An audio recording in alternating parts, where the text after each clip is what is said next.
It's another Tuesday night with Scuba and the Rye. I'm Steve, aka Scuba, and of course we got Rye Guy in the house again. Right, guys, right here, ready to speak his name and speak the game. Speak the name, speak the game. Dropping lines of all the different entertainment stuff around the world. Oh yeah, lots of that, lots of that. Try to, at least.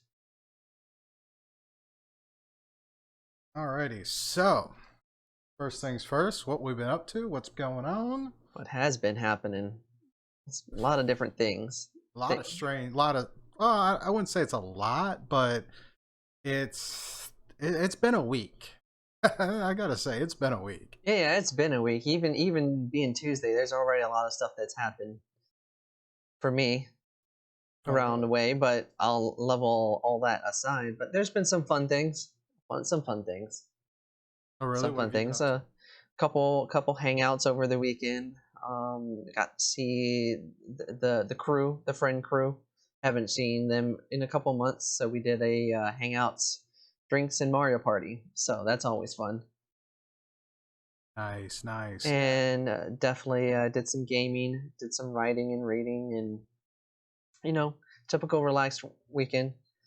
Before this weekend, which will be my birthday week.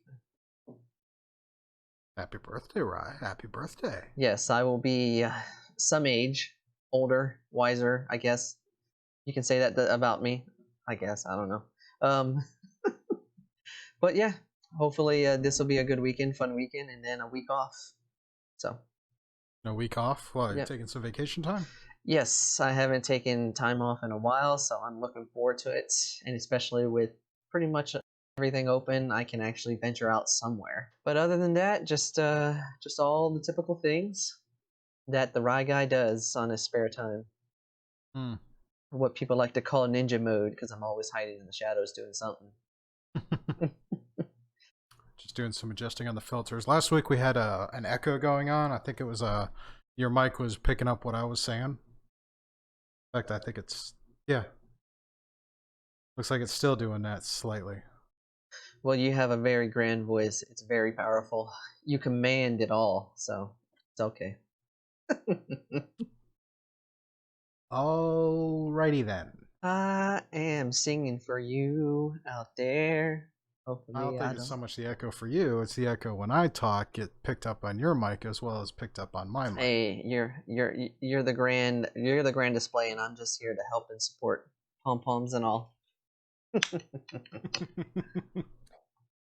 So yeah, I've got my mod view open. I just learned how to do that, which I'll get into in some of the stuff I've been up to. That's awesome. And so far, it looks like things are good. Not quite sure what to do with that. I don't want to just like kill your mic, but I think we'll take a little bit more before I say anything on your side. It's all good. So, what have I been up to? Well, wow, how do I put this? Let's see. I have been working on editing. Last week I spent some time learning how to do DaVinci a little bit better, and you'd think if you learned to program better, you would be quicker on getting through stuff. It's not the case. I've been working on editing and learning editing and messing with that, so it's been kind of interesting with that sense. I just finished editing last week's episode of the podcast, and just this morning, and got it posted up. But with that, been doing a lot of stuff on the Realmsmith chat. There was some of the players who needed some stuff, so I started kind of impromptu. I had a game session Friday night that got canceled, and I had just run a Avery-based encounter for a couple of the people on the stream, not on the stream, but on the Realmsmith's Discord. So I was like, hey, do you guys want to do an impromptu encounter session? Nothing too heavy. Just 3 random encounters and see what happens. And a bunch of people jumped in. It was great fun. Did it again Saturday before the Saturday night stream for Challenge Accepted. And again, a lot of fun. Look forward to trying to do that some more. The Saturday night's stream started off oh so horribly, in my opinion, because it was tech issue after tech issue after tech issue. I saw messages coming through the Discord while I was out and about Saturday. It's like, hopefully Scuba's doing all right over there. Let me go ahead and just continue shopping. I appreciate the shopping. Got the tech stuff straightened out because after last week's podcast, learned that you could do some things to isolate various tracks in OBS. Okay. So I tried to do that. Actually, sorry, Glock, don't feel bad. I actually do not have any moderators for my channels yet. So you guys mentioning that stuff is great, because otherwise, looking back, reviewing the footage, looking back, only about the first 40 minutes is where we had the most problems. The bulk of the show is after we got everything fixed. So if anything, I should apologize to you that I didn't get to it sooner. But so everybody who watched Saturday, I appreciate that you said something. And the Discord is starting to grow. I feel great, but I also realize I got to completely redesign the whole thing so I can do a better blend of channels. So can try to work, because I want to try maybe a West Marches style game within my Discord channel. So, or within the Discord server, to kind of help build some more gameplay type stuff, make things a little more interactive. So we'll go. We'll see what we can do when we go from there. You know, technical difficulties leads to better results down the road. So learn, something to learn from, something to point out, something to improve upon, something I learn writing every day. Yes, improving is the thing. And speaking of improvement, despite all the technical issues, we still got a couple of new follows. And we got the average view up to 2. So we're only a little bit away of getting an average view of 3, and we've achieved all the other stuff and can go for the affiliate and then really kind of kick this in and see what kind of development we can go on. And because one of the things I'm thinking of doing is once the channel hits affiliate status, to do like a charity 24-hour stream, pick a charity and have all the bits go to that charity for the day, for that 24-hour period.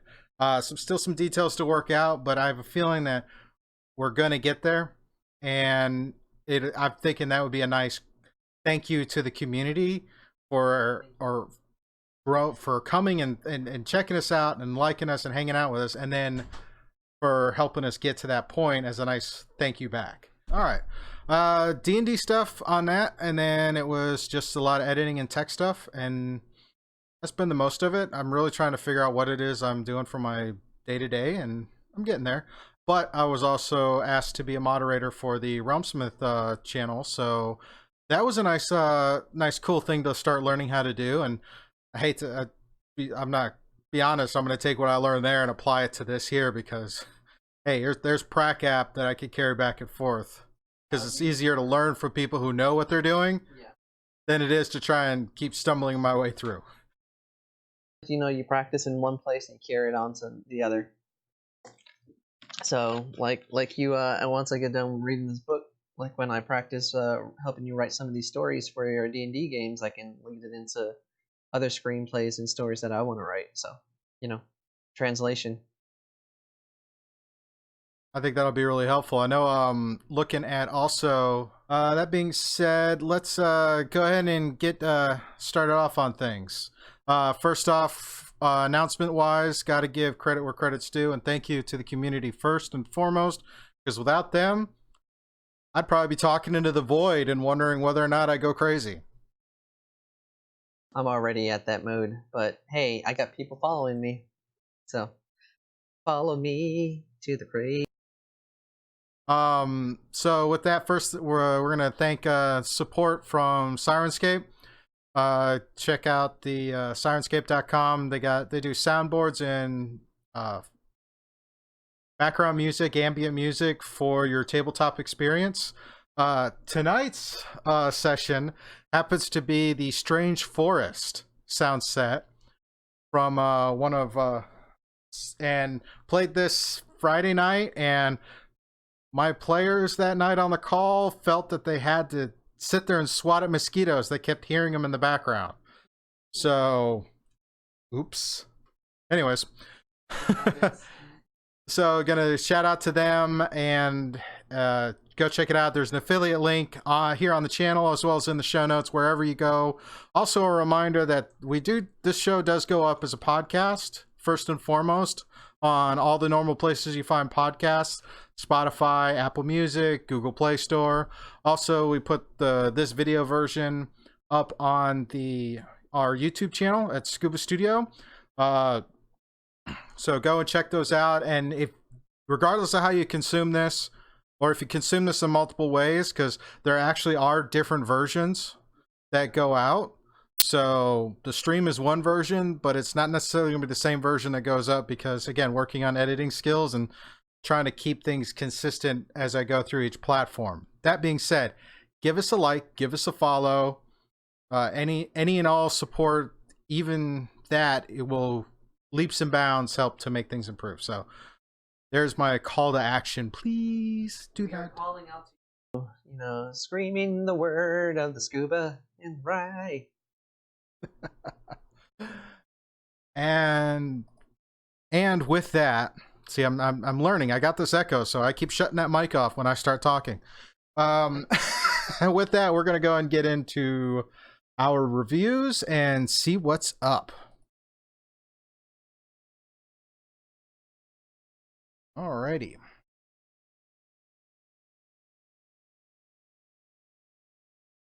So I will set the stage here. We got 2 reviews for you tonight. 2.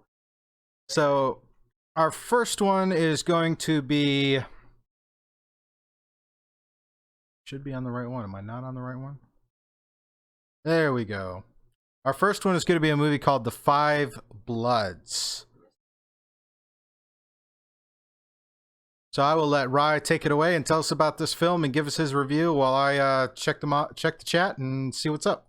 All right, The Five Bloods is the next film from Spike Lee, and it's actually a Netflix original, so it's up on Netflix.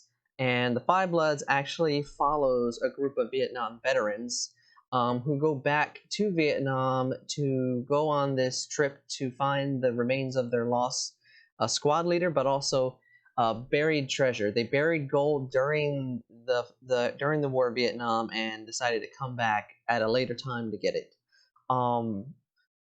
If you know Spike Lee, and he has a big catalog of films all the way back to the 80s. He likes to do films that have he likes to create candid stories that detail the struggles of the main characters. No matter what kind of struggle it is, no matter what era it is, the focal point is always some kind of struggle with the main characters. In this film, he kind of takes a different approach because what I called it was he layered the structure of the film in a chapter-like fashion with genre art. So each of the acts follows a different kind of feeling. So the first act is a very traditional drama characterization outline. You get introduced to the veterans.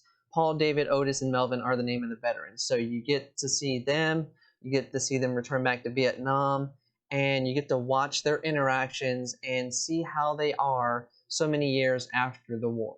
So they do Spike Lee does a drop-in technique where you just become witness to their friendship and to the purpose of this journey.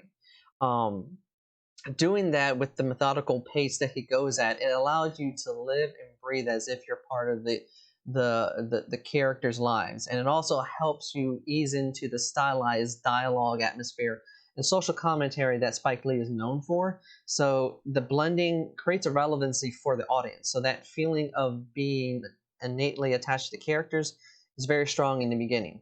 As the story moves into the second act, it leads into an adventure-style arc because they go journey into the jungle as they try to traverse all the various different obstacles that come with not just their age, but also the jungle and some various other conflicts that happen along the way as they try to get to the remains and the gold.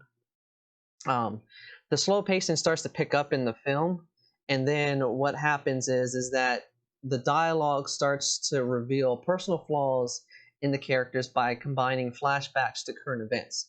So as you witness these characters get closer to their goal, it starts to reveal the conflict of their friendship and the current situation. And that raw and realistic kind of feeling of their personalities actually mirrors a self-reflection of your own personal choices in life. So that endearment of watching these, not only these veterans interact with each other, but then returning back to Vietnam reopens like old wounds that probably should have been left buried. Then it leads into a third act, which is very indifferent to a lot of Spike Lee films because it's a very strong action set piece, and then you basically see this group with a bunch of other characters just trying to fight for their lives, and the center point being that gold treasure.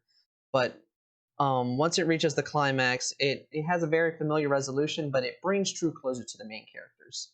So the Five Bloods does a great job of blending characters and friendship and social commentary, but it does it in a way where it's a riveting story and raw in detail, and you get to see not only just the dynamic of friendship, but the dynamic of friendship over the years that is tied to the Vietnam War. So that's my 2 cents, Scuba. All right. Well, it sounds like it's an interesting film. What was the final rating? The final rating, even though this is one of Spike Lee's best films, he doesn't necessarily beat you over the head with a lot of commentary. He just blends it with the story, and you just watch the characters flow. But I gave it it's a great movie. I gave it a 4 out of 5. It would be worth seeing at the theaters at full price. But the reason I gave it a 4 out of 5 is kind of the same thing I did with The Irishman. That like unlimited budget that Martin Scorsese had with The Irishman kind of reflects in the same thing with Spike Lee here. It kind of drags at certain points, so it does feel lengthy at times, but overall it's still an enjoyable film. 4 out of 5.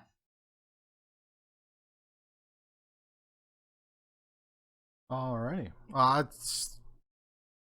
I'm thinking I might check it out, but I've not had a lot of favorable impressions of Spike Lee's films, and it's the style, and sometimes it's the style in which he does it. I feel it's just a little too. It's a little too much where we want to push a particular narrative or a particular message, and I like the entertainment side first and politics last. Yeah, he does a good job of blending because it does deal with the Vietnam War, so you do have some social commentary that happens at the same time, but he blends it perfectly well where it makes sense for all the characters involved. So it puts a tale of endearment not only to the characters but also the effects of war.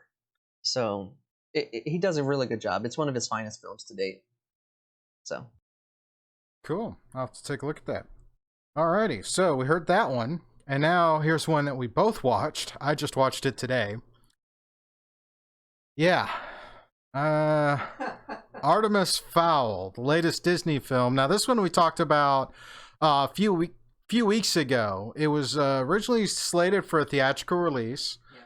However, because of COVID and shuffling everything all over the place, it got moved to be a video on demand release through the Disney Plus platform. This is the latest film by Kenneth Branagh, who I'm a big fan of as an actor and a director because he's done some really good films and a lot of Shakespearean themed films. This is not one of those. It is not. It is not. So, just like before, we're gonna give Rye his soapbox, and he can tell us about the film, and then we can debate it because I've actually seen it, so I have a little bit, and yeah. So yeah, this will be the Scuba and the Rye review roundtable on this movie. So like just a quick tad bit, like he said, this was supposed to be theatrical release. It's on Disney Plus, so it's there. Artemis Fowl is an adaptation of the book of the same name by Disney. What this does, it follows a character by the name of, his name is Artemis Fowl, and what happens in the film is that his father goes missing. So Artemis Fowl has to hatch a plan to rescue his father from the world below. And what you come to find out that the human world and the fairy world both live with each other, and then through his rescue mission, the human and fairy world collides. So you get to watch this young kid do mastermind techniques to try to figure out how to save his father and protect the world at the same time. I'm not gonna dance around the circle. This movie was terrible. Out of the get-go, you get the feeling that Kenneth Branagh is a bright actor, is a great director, but in this film, you can tell that his hands was tied behind his back, and the studio was just like, put together a generic fantasy film, and hopefully it does well. It does not. There's a lot of potential for greatness in the beginning. So you have a traditional outline of fantasy tropes that it just pushes a linear, predictable linear story with forced exposition.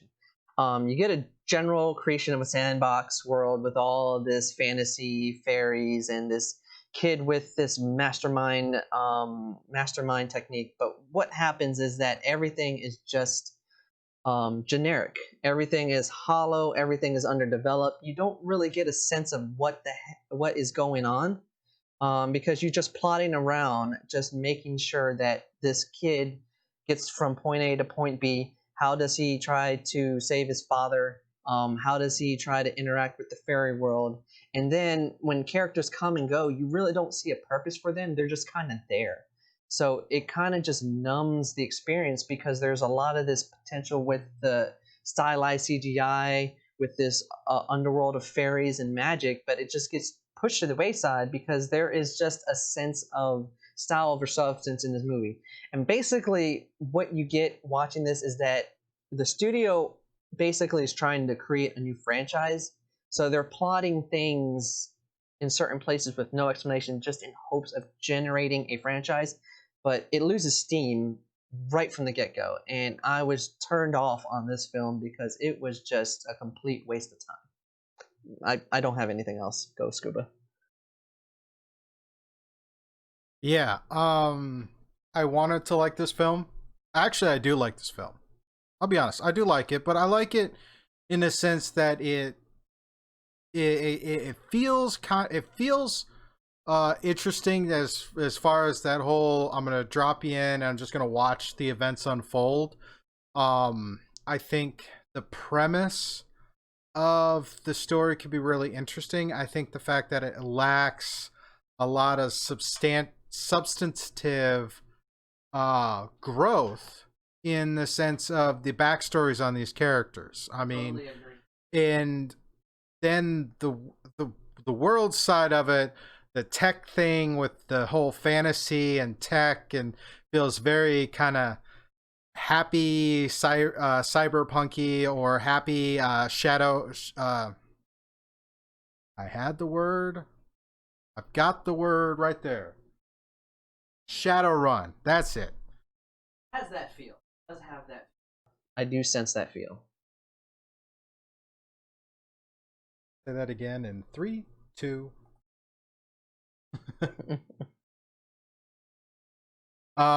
So yeah, it was it had a great feel. Definitely, you could definitely see this very more dystopian if they pushed it a certain way, but it just doesn't. I really just, it was kind of a, okay, the movie's over.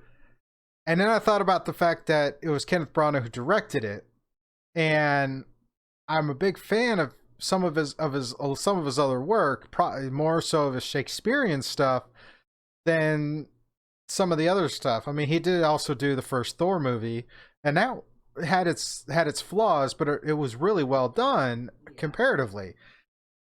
Artemis Fowl, it seems like they try, but it's this is that trifecta we talk about: script, the actors, the director. This one, it felt like we had a solid director, but I think it was the cast and the limitations of the script that really kind of tore this down. And I hate to say it, but I really think Disney played it smart by putting this on video on Disney Plus as opposed to running it through the theater. The writings on the wall, and they were like, well, let's put it here and see if we can get people to watch it.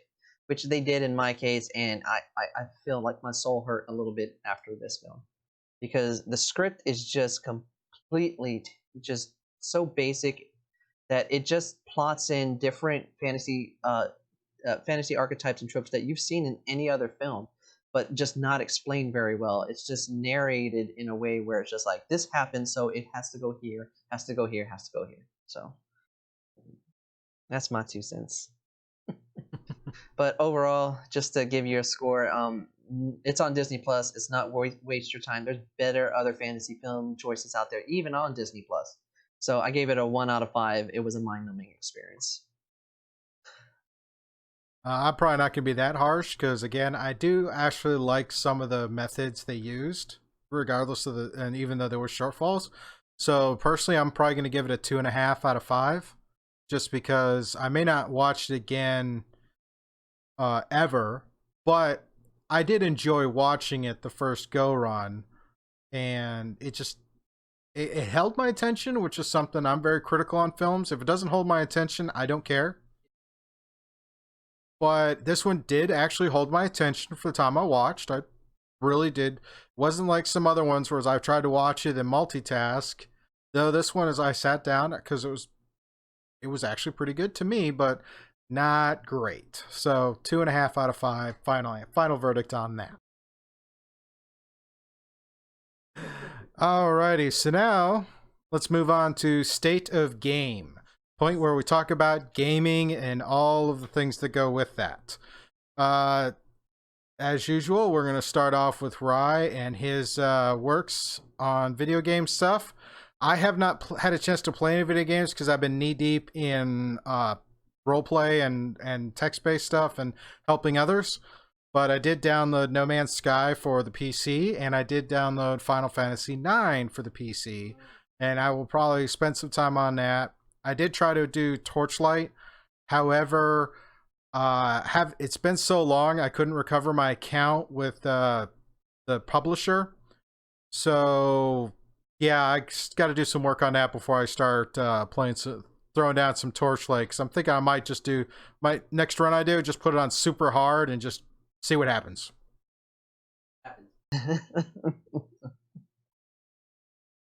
But yeah, we'll dive right in. I decided to actually go back to play Final Fantasy VII Remake because I am near the end.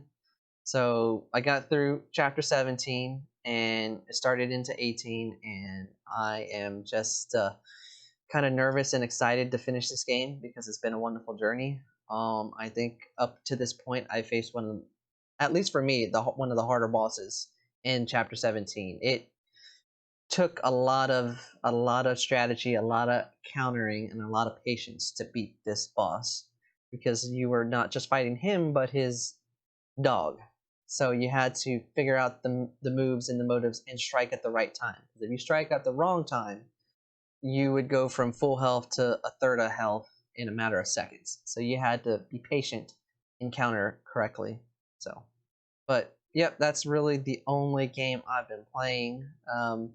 I'm almost done with Final Fantasy VII, so that means that this will make Scuba happy, finally play or start Days Gone. But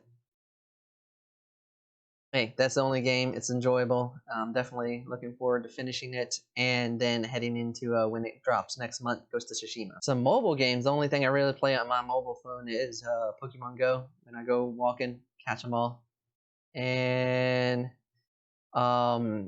Scrabble. For some reason, that Scrabble Go game has got me addicted on my phone.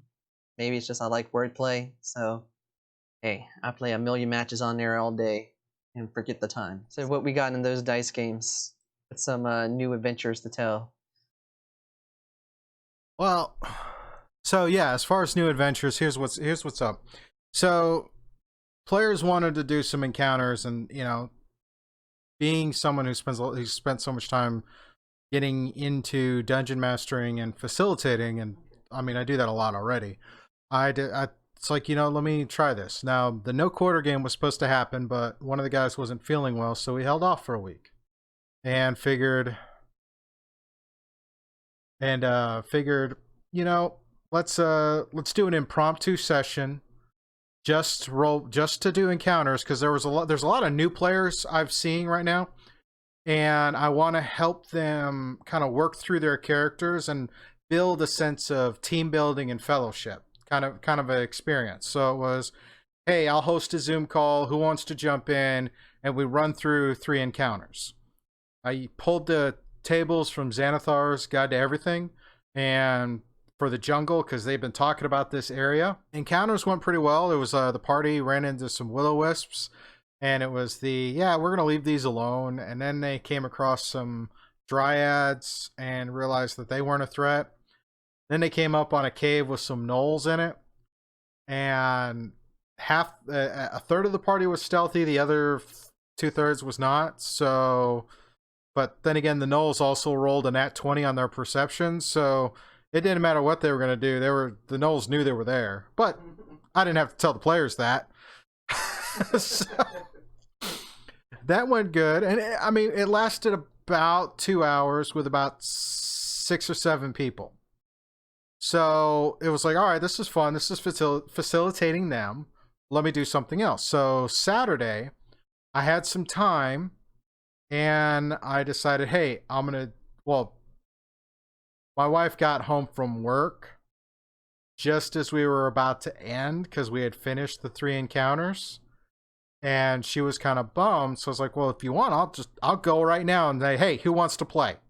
So she can get a session in, because she's played less D&D than I have because of work schedules and, life. So it's all right. So we set a time Saturday, 2 p.m. to run another random encounter session. And this one she got to jump into.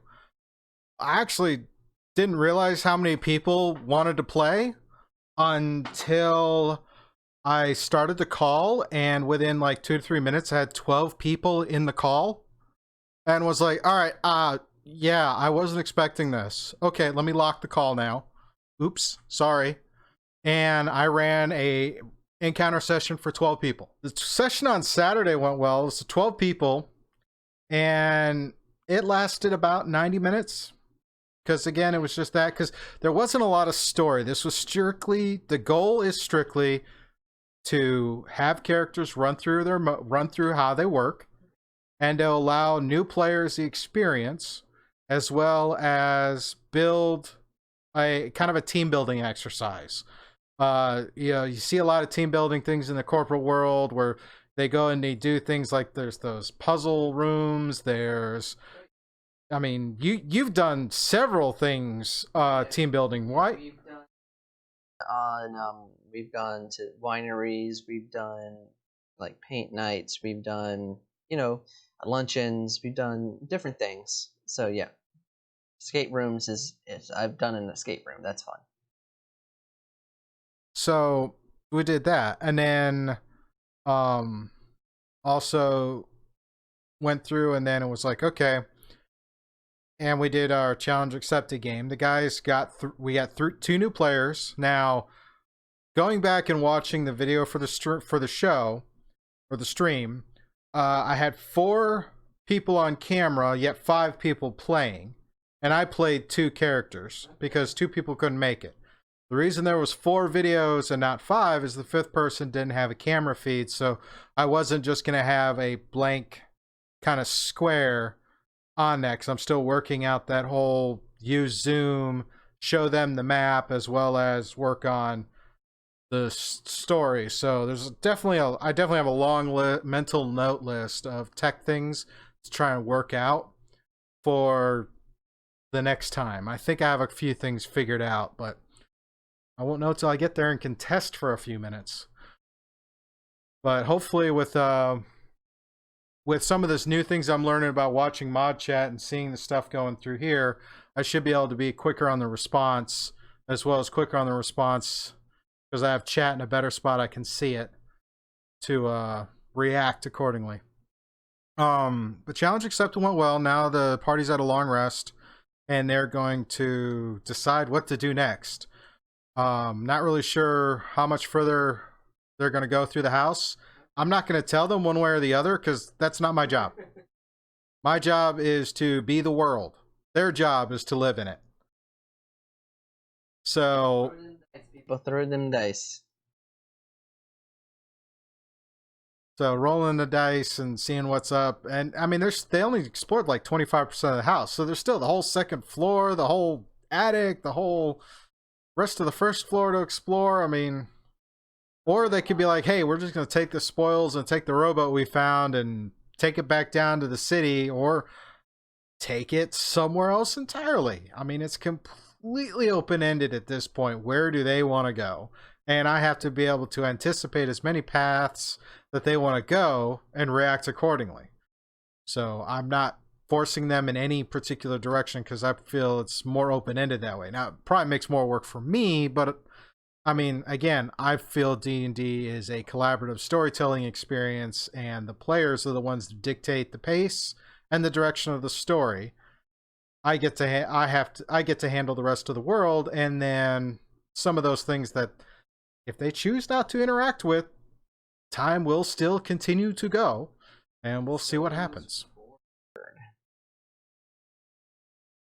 But another thing that just happened is in the looking for group, somebody asked about, they were really wanting to do a Curse of Strahd campaign.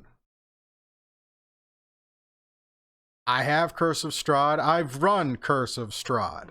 I ran I guess you could say probably about an 80-20 homebrew version of Curse of Strahd, because we started with 3.5 edition, and when the 5th edition book came out, we were still playing, so I switched over to 5th edition midstream. So that left my players their world completely rocked upside down, and went through that, and now it's okay, we want to do another run. They want to do another run, so me being me, I go, how can I help? That's what I do. I say, how can I help? So now I've got a full party wanting to planning a Strahd run. So I may take a page out of somebody else's book and run the challenge accepted for like 10-12 sessions, and then switch over to Strahd, or find another day or night week to do Strahd or something. But it all depends on how long I can continue to do this 24/7, or do I have to go find a real job?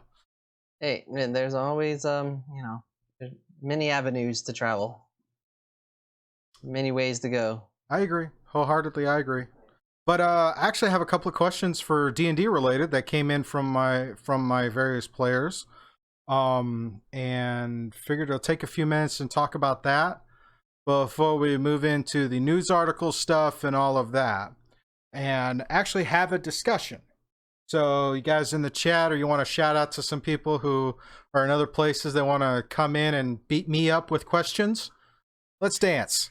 But today's question theme has to do with spellcasting and new players who are new players who are not only new to the game, but they had the crazy idea to roll a spellcaster, so now they got to try and understand how the whole spell system works in D&D. And I'll be honest, that's a little daunting if you're new to the game and trying to balance everything. In fact, I have a couple of players in Challenge Accepted who just hit level 2, and they now have access to spells, and they're not quite sure how the whole spell thing works. So I got some stuff. I got lots of stuff. But yeah, so like I was saying, some discussion on spellcasting and magic. Probably one of the first things people were asking was like, okay, how's this whole thing with the components? Spellcasting comes down to 3 basic parts. You have a verbal, a somatic, which is like a gesture, kind of like Naruto, hand gestures thing, and then materials. And materials is something that trips up quite a few players that I've had to deal with. And because as a spellcaster, one of the first things you get is like in your starting equipment is a component pouch, right? So with the component pouch, it's supposed to house all of your non-valuable components. If you're a fan of Critical Role and have watched Caleb, he likes to pull out the bat guano and sulfur and cast fireball. Those would technically be non-valued items, but Again, call back to Critical Role when they used to do their big feast, or recently campaign 2, they would want to use a spell, Revivify or something, and it requires a diamond valued at X gold amount. I believe it's 100 gold. Anyways, but in order to cast a spell, you need that item in your inventory. You can't just, oh, I have 100 gold. Does that count? No, you need to have the physical item. Just because I have 100 gold doesn't mean I have a diamond worth 100 gold. Doesn't quite work that way. But again, this is as I'm interpreting the rules, and I'm pretty sure that how it's that the merit for which it's written. 100 gold. Thank you. That's kind of the thing. And newer players there's so many mechanics to work out, like encumbrance and things like that. Newer players trying to get wrapped around, okay, I have these spell components. Am I supposed to track those? Yeah, technically you are.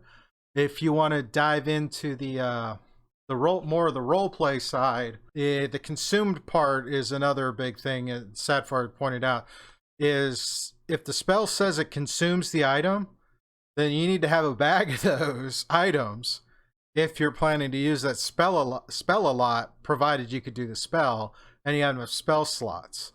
Spell slots is how many times you can cast a spell per long rest.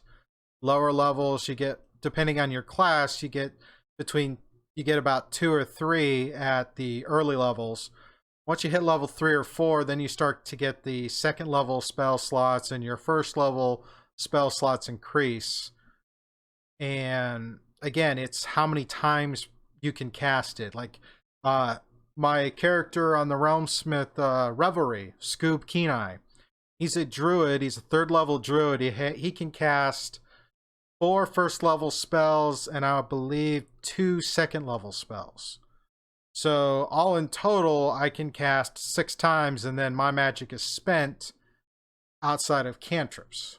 And maybe I can give a guidance on that, because I know there's a few spellcasters I'm dealing with that are relatively low level. Not necessarily everybody who's fully experienced, but I want to share my experience or share my able to assist, because, you know, I'm always happy to help. Sadfar put in there, looking at an Eldritch Knight, the next thing we do. The whole verbal items or somatic elements make for a challenge as being a fighter with holding weapons and having a free hand.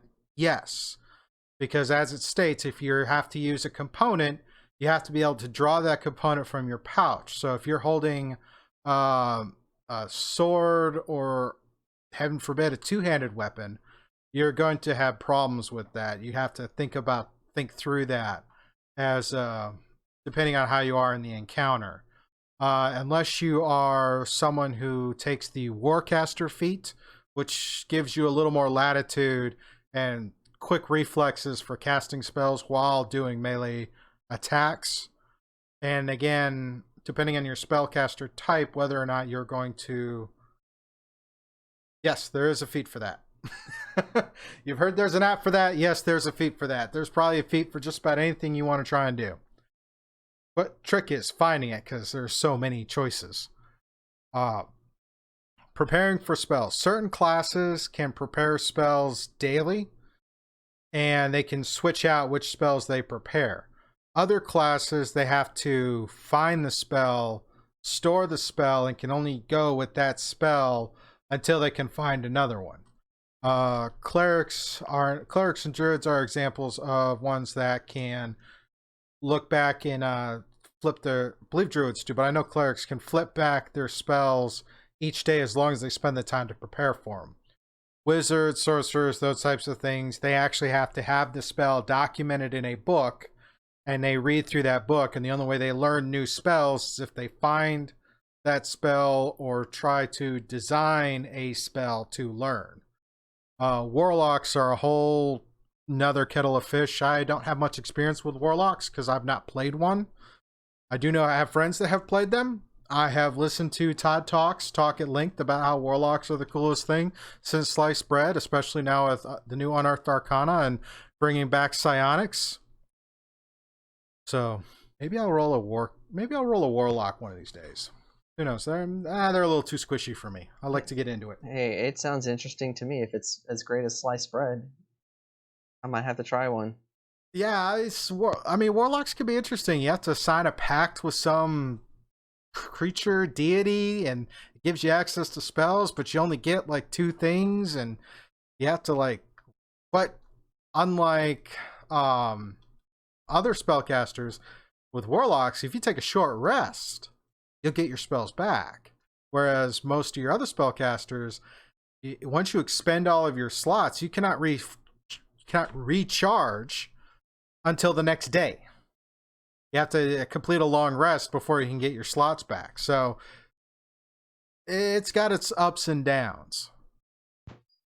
But you definitely have a lot. I definitely think you have some great story elements with a warlock because you have to sign an agreement with somebody. Oh, Hexblade. Hexblade is a nice one. So components you want to look at finding and keeping track of. Sometimes it's probably just easier. It's like, hey, I spent my components. Let me go buy another component pouch. If you wanted to buy a component pouch on most markets, it's fairly cheap because it's considered part of starting gear. And then it's, again, I think that it's more of an experience level on the player to, and again, add that, like, I was at last night's Tides of Wildmount. Buckayao grabs a withered stick out of his spell component and uses it to cast Witch Bolt. I mean, that's cool. And it adds that extra element. But I know a lot of newer players aren't going to think in those terms because they're still trying to figure out this whole concept of combat. Because combat, you have your action, your bonus action, your movement, all of those things, and you're trying to do it really quickly. And it's an experience and it's a comfort level with the class. So as a DM, I don't really punish people too much on it unless it's one of those things. Again, you need that valued component, and that value component has a gold value attached to it. You need to have that, and you need to be sure that if the spell says it's consuming it, you have enough to cast the spell as many times as you want. Otherwise, when you make your next city or port of call, that's one of the first things you're looking for is finding those items to replenish your stocks. Let's see, questions in the chat. Want to do a warlock? Just mix it up. It is what Ford is, minus the paladin part. Yes, Ford in Critical Role did start off as a warlock, and then moved into multi-class into paladin. It was very interesting. A lot like in Campaign 1 when Vaxeldon was going rogue until finally he decided to go paladin for the Raven Queen. I've talked a lot. There's a lot of knowledge, though. Stuff I didn't really know. Now I know. Hopefully I can hold it in my mind.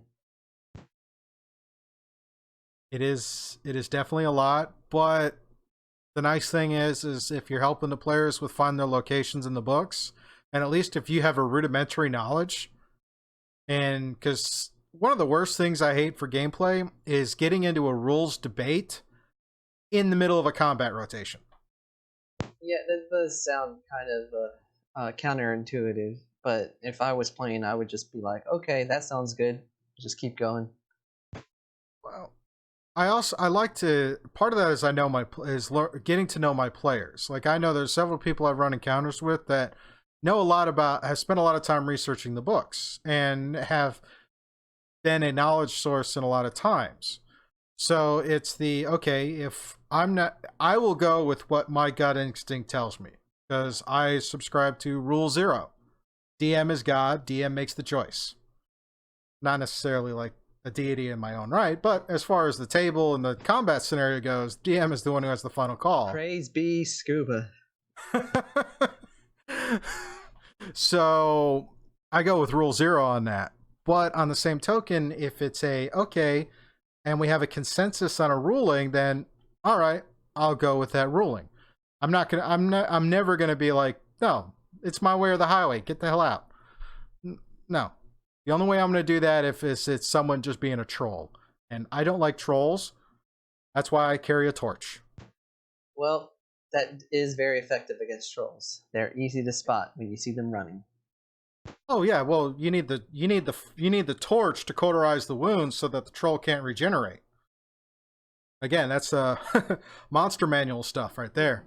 And somebody had just mentioned about possibly doing a player character as a troll, and it's like, yeah, I'm agreeing. That's pretty beast, especially when you get one that mutates and has like 2 heads and 6 arms and all kinds of crazy. No comment, but I'll see it when it comes. It's true. It's true. Alrighty. So yeah, I think if there's more D&D style questions, and you want to hear my 2 cents on D&D and how I rule and run games, uh, message me, pop them in the chat, follow me, and hit me up. I'll collect questions again for next week's show, and we'll kind of go from there. And if we got time at the end, maybe I'll do some more. Alternate human, yes. Good question is that brings up a good question I'll speak to real quickly. Homebrew versus published modules. I start published and somehow they wind up all homebrew because I take the published as a starting point. That foundation. And like everything else, once the players are involved, you may as well just chuck it out the window because unless you're really hard-nosed on the story, that story is just not going to end the way you think it will. So we always go homebrew. When I did my first Strahd run, I threw a green dragon in Barovia just for kicks to give a different challenge to the players because they were leveling up so fast, and I really wanted to play a dragon. That dragon is one of my recurring NPCs now. I really wanted to play a dragon, and green dragon seemed the most interesting for Barovia, so I dropped one in there. All right, that being said, we're going to move on to our new stuff. And this will give Rye a chance to get on a soapbox again because I've been running my mouth so much. And that's, Rye, why don't you talk to us about a little announcement they made last week? Something about a PlayStation 5? Supposedly, there was a big announcement finally. It was originally supposed to be one day, got delayed, and then they went ahead and Sony did a PlayStation 5 reveal last Thursday. In that PlayStation 5 reveal, it was basically like a Rolodex of the games that will be published or republished on the next gen system. So the first thing they pushed out the gate, which this game just is probably never going to die, is Grand Theft Auto 5. So they're repurposing Grand Theft Auto 5 for PS5, but one of the kickers is that all PS5 owners that have this enhanced version of GTA 5 will get GTA Online for free. So that's a plus.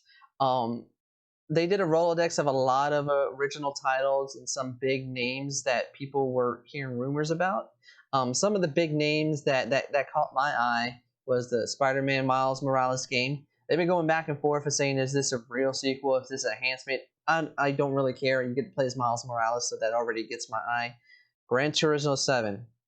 That is the racer of all racing games, is Gran Turismo. So when I saw the highlights of that game, it was stupendous. And then it was just a Rolodex of just amazing looking games. Some odd ones, some unique ones. There was a game about playing as a cat called Stray. And then there was a new RPG that's coming out called Project Athea that caught my eye. Some of the rumored titles that did showcase there. Ghostwire Tokyo, which looks really creepy but fun. Godfall, they did showcase Hitman 3. The remake of Demon Souls and Resident Evil 8 Village were some of the highlights for me. Another big highlight, which a lot of people saw coming, was the Horizon Zero Dawn sequel, Horizon Forbidden West. So that actually prompted me to, I have to go back and finish the other game because I didn't finish it. So yeah, and then at the end of the whole event, they went and showed the actual system. There's going to be 2 versions, a disc and a discless version, a digital version. So you'll be able to buy one with the disc or one that's just straight digital, so you'll just download everything on the system. But there has not been a price or release date yet for the PS5. But from everything I've seen, it is. I have this moratorium whenever a next gen system comes out. I wait 6 months. But looking at a lot of these launch titles makes me want to might move that up to when it comes out. So, your thoughts, Scuba? The Horizon Forbidden West was interesting. Definitely want to catch that. I have heard a little bit of buzz on this Miles Morales thing. I think a lot of people think that since Spider-Man on PlayStation 4 came out so soon, relatively speaking, especially given last week we talked about the size of video games today, that some people are thinking that this isn't a full game. This is more or less a DLC on steroids. Glock89 is asking if PlayStation 5 is going to be backwards compatible. They haven't confirmed or denied that, but the strong rumor is it's supposed to be compatible all the way back to the OG PlayStation. That is the rumor out there. That would make sense, because even PlayStation 3 had the option of backwards compatible with a software update. So I think that's worth keeping an eye on. So we'll put that in a note for more news on that. But going back, I think the game I'm most excited about is going to be Horizon, because I really liked that story and that world, and I like the whole mecha robotic creatures for the whole survival aspect. And it seemed like this one we're actually going to be able to go swimming and navigate underwater, which is insanely difficult to do from a coding standpoint as opposed to standard terrestrial movement, because now you literally have all 3 dimensions you can move in, or 3 axes you can move in. So that's going to be a challenge, but it looks really good. It looks great. I kind of wish I was going PlayStation 5, but as much as I want to, I just don't see that in my future. I will sacrifice for both of us, Scuba. So I'll make sure to bring it over when I get it. So that's better than before, when you were telling me that, hey, when are you gonna buy me? When are you gonna buy me mine? I'm like, dude, you still owe me one first, man. What's up with that?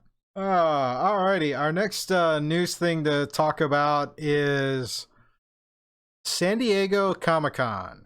It was canceled for the first time in its history. It was canceled due to COVID. However, they are planning an all-digital experience that is going to be free to everybody to check out. That sounds pretty cool. Rye, what do you think? I think this is just another thing in line of how things are going to start changing going into the future, because a lot of these festivals, cons, group events have been postponed or canceled, but some of them have makeshifted to moving online. One of the first ones to do that was South by Southwest, when they put their films on, did a partnership with Amazon Prime. This is just another in line with those replacing that people coming to a place to do it. They're doing it online. So the catcher is free, yes. So that will get a lot more people looking at it. It opens up more interactability, because when you put things virtual, you'll have more interactions with the community. Because then everybody from every corner of the world, every age group, anybody can go in and see these comic book displays. You get to see all the different promotion specials and limited edition products that might be on display for just certain people, and hopefully you'll be able to get into that typical Hall H place where most people can't, and you might get some of those interesting tidbits that you might have had to wait for a bootleg to show up online the next day. So I think it's actually a benefit, and it's actually showing the changing of the times, with a lot of stuff going digital, along with a lot of other things changing.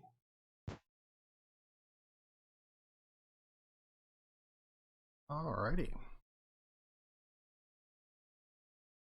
So yeah, that's if you want to check out more, go to Comic Con at home, the at symbol home. Check that out, or the hashtag Comic Con at home, all spelled out. That'll let you know what's going on with that. It's set to happen July 22nd through the 25th. So I think it'll be interesting to check that out. I think it's for several of them have gone digital. I think one of the recent ones that I'm just never heard of until recently was GaryCon in Wisconsin. So it'd be fun to check out. Yeah, it's all these online cons are giving people that could not, afford to travel or take the time to travel to all these things they want to do, and actually do it from the comfort of their home, or they can actually do it with a group of people and put it on a stream on the TV. So, make an event out of it like the Super Bowl. The end of professional sports and the birth of professional geek. I approve this message. Guaranteed. Geeks unite. All right. Speaking of geeky things and odd things, it is that time to start talking about odds and ends. And this time, I've got pictures for this week's stories. Oh boy. This list is going to make me smile, especially a couple of them in here. All right, so get ready, check it out. Here's the first thing on our list, and that is, if you are a fan of building blocks, then you're going to like this. Check it out. There is a story that I found was a Lego and Nintendo have teamed up to launch a Super Mario themed Lego set. Kicker is if you're a Lego collector, and I do know a few, to catch all of this, you're going to probably drop about $600 to get all of the pieces. Just the starter kit is going to run you about $100. However, what makes this unique is little Mario there is electronic. There are sensors built into the Lego system that as Mario steps on or walks past or stomps on, there's going to be those classic Mario Brothers sounds from collecting coins, shooting fireballs, all of that. If you want to check out more, there's an actual YouTube video on the Lego YouTube for this. I thought it was really cute. I don't see it again a lot of replayability. And given how I think most of this cost is related just to cover the electronics, because all you really need is Mario, the starter set, and maybe one or two of the other expansions, and it'll last the kid an average child's attention span, and then get stuck in a drawer for the rest of its existence. But this is how we kick off odds and ends, things that are really weird that we find on the internet, right? Yeah, this Lego collection does have a wide range of appeal, and it does have add-ons and continuations. One thing they pointed out here is which adds the new like electronic characters at $10 a pop.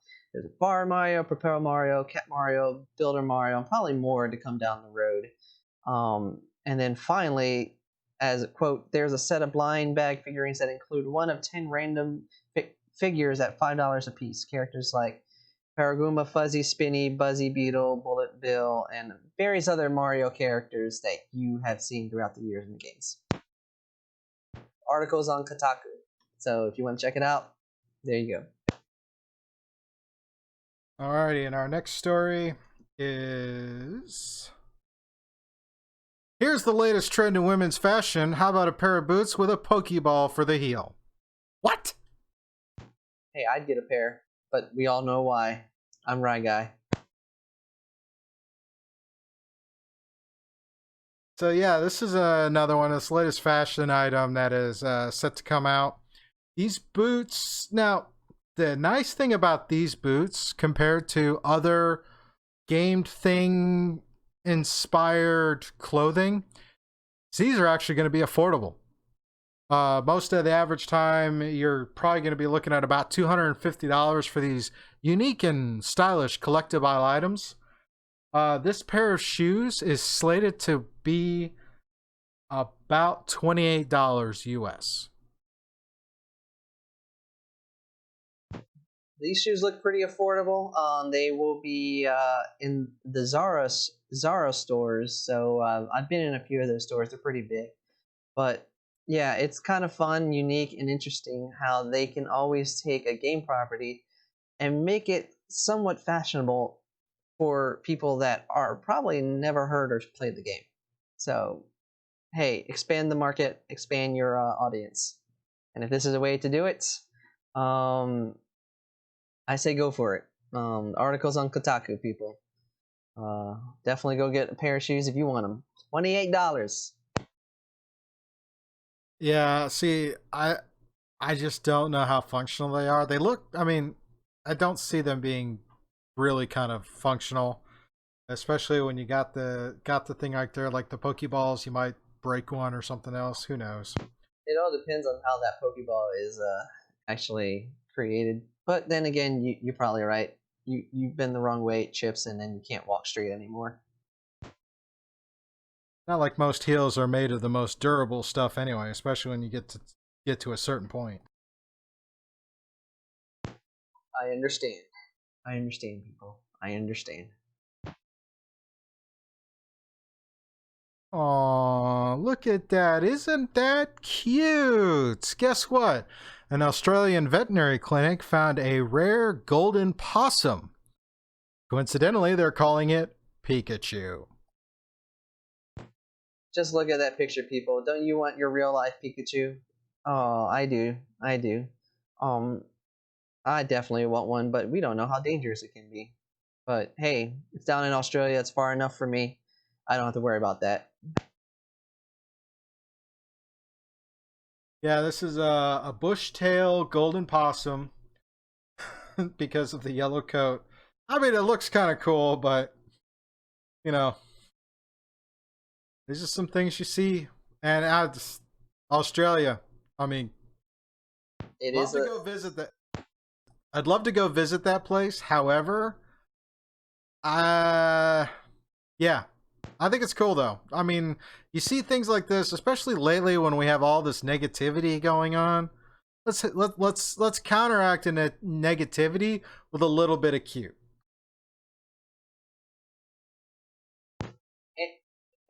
And this on the article boardpanda.com, it was founded. They found this possum.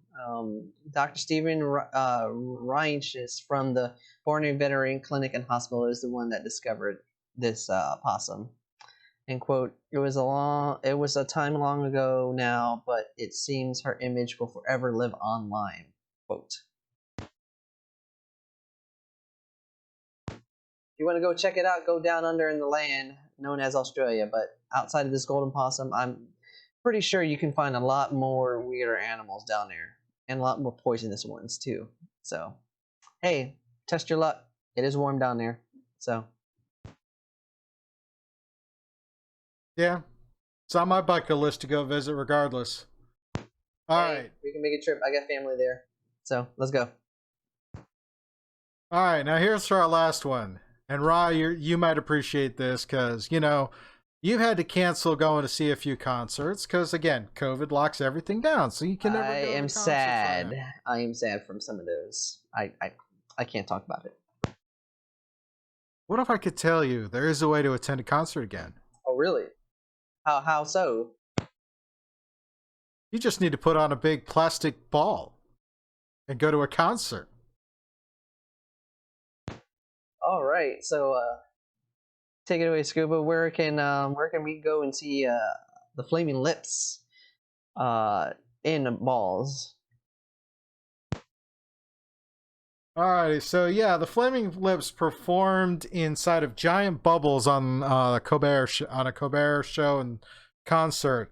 At first, it was something that the lead singer was doing, and then for this, they managed to find those inflatable plastic balls for everyone on the band, and then to take it a step further, they had one for everybody who was in the audience, because you know, if there's anything for issues with social distancing, it's going to a concert or a sporting event. Well, with this, looks like they could, go ahead and do that and maintain the social distance and hear a concert. I'm not familiar with the Flaming Lips. Probably an alternative band, I think. never heard of them. Right? Have you Yeah, heard of them? they're an indie alternative band. They do tour a lot on the smaller venues, so this actually gives them a good way to go to the smaller venues like the Norva. You know, because when you go into those places, you're jam packed. You know, jamming and mosh pitting and singing along. So hey, you can mosh pit safely with these plastic balls while you're screaming in silence because nobody probably can hear you.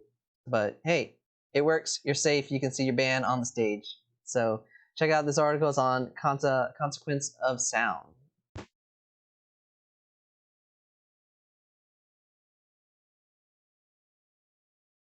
Alrighty, and with that, we have covered all of our articles. We have covered all of our news stories. Well, alrighty, guys. Thank you so much for hanging out with us and checking out what's going on. Thank you. Giving us some support and some love. But we're going to go ahead and call it for the night tonight. As sure as the community grows, we'll be spending more time here at the end of the show to kind of just chit-chat. Do want to remind everybody that Challenge Accepted is slated for this Saturday, 8 p.m. here on the Twitch channel.